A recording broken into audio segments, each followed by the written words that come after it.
Hello and welcome to another episode of Homemade Healthy. My name is Rob and I'm your host, and I'm working with my lovely wife, Lisa. Darling, what are we making for our friends today?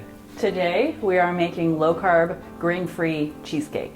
This is going to be so delicious. If you read the Wheat Belly book by William Davis, he talks about having cheesecake for breakfast. This is the cheesecake you can have for breakfast.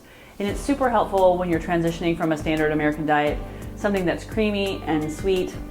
It's not paleo friendly because of the dairy, but it is delicious. If you tolerate dairy, this is a wonderful, wonderful treat. So first we're gonna make the crust.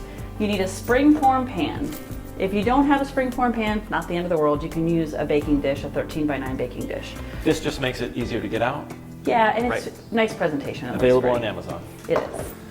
So we're gonna use coconut spray to make sure we don't have it stick.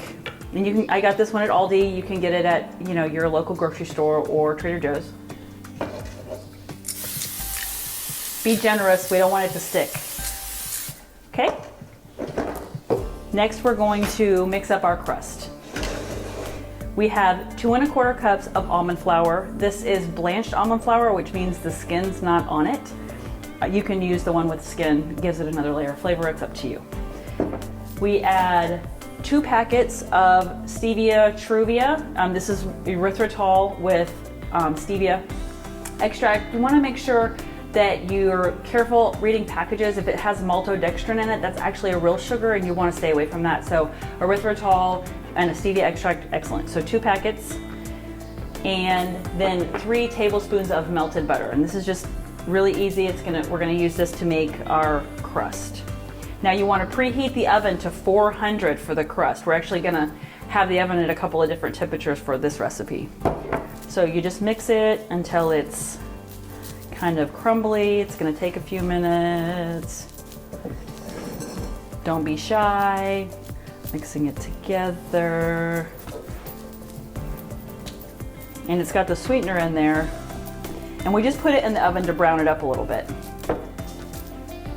And cheesecake is one of those classic desserts that's so creamy and so rich that it really works well with low carb, because cheesecake is all about the creaminess and less about the sweetness. So we're just gonna pour it in the pan and push it down flat, and then we're gonna bake it. Excellent. You wanna do this? Yes, let me start pushing this down. We've got him pushing that down. So this is gonna go in the oven, and then when it comes out, we'll just wait till it browns a little bit. In the meantime, we're gonna make the filling, which is amazing, delicious, and easy. These recipes are, pretty easy for people to make, so don't feel intimidated. Do you can start mixing it up while I'm doing this. So 3 bricks of room temperature cream cheese, full fat. Full fat. I guess if you're trying to worry about calories, maybe low fat. I don't know, we always use the full fat. It's delicious, creamy, and wonderful. Maybe if I can get this apart. And I'm going to use the mixer for this just because doing it by hand is just too much. Definitely. Do I need to push this up on the sides any, or not really? It's fine.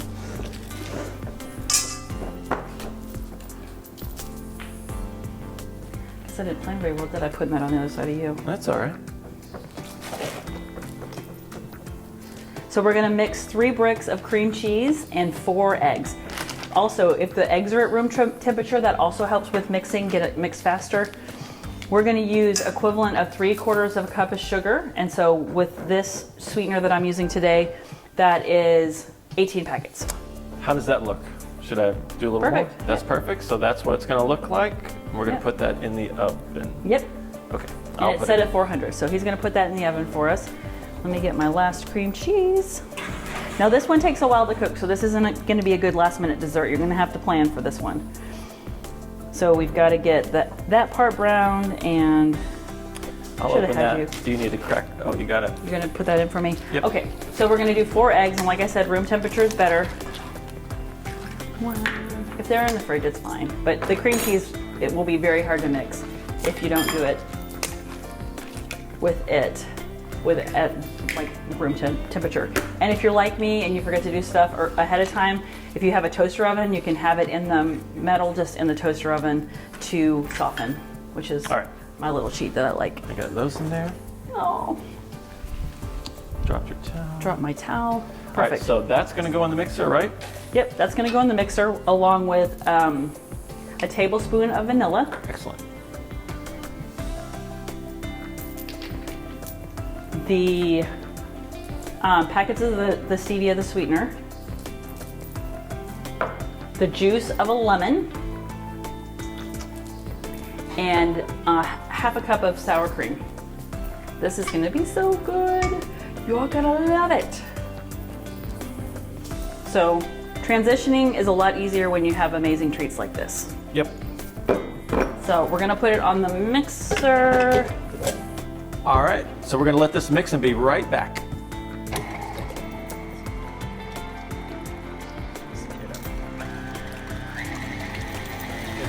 Okay, and we're back. The mixing is done. So what's next, darling? Okay, so it's been about 10 minutes, so we need to take the crust out of the oven and turn the oven down. I'm having challenges with gravity today, I'm telling you. Just leave that on the stove to cool, and we will turn this down to 300. All right, and that'll be cooling down while that's cooling down a little bit. Okay, so we mix this till it's nice and incorporated and smooth. Yummy. And we're just gonna pour that right into the crust. And bring that over to me. Yeah, let's bring it over I here. was like, where am I? I can't.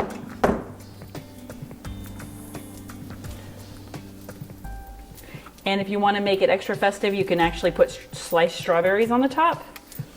If you're doing this for a date night or a treat, or just to add a little bit more color and flavor. Strawberries, actually all the berries are pretty low carb. And it can make it pretty if you added the sliced strawberries before you put it in the oven. Right, the strawberries without all the sugar sauce that they try to drown them in, the syrup. Or you could also mix some strawberries in a pan with a couple of packets of stevia and make a sauce. Reduction. A little reduction, yeah. Cook that down a little bit, that'd be fun. Just smooth it out. And it's gonna go in the oven 300 degrees and it's gonna cook for about an hour. So check it at about 45 and don't touch this again after it comes out. Remember, you don't wanna burn your hand. All right, it's gonna go in the oven, 300 degrees.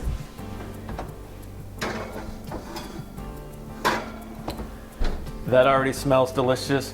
We'll be right back and we'll show you what it looks like after it's done. Hang in. Thank you. Okay, we're back. Okay, so we let the cheesecake bake in the oven at 300 degrees for a total of about 60 minutes. It actually looks fantastic. Rob's gonna get the sides pulled apart so that it doesn't stick and it looks pretty.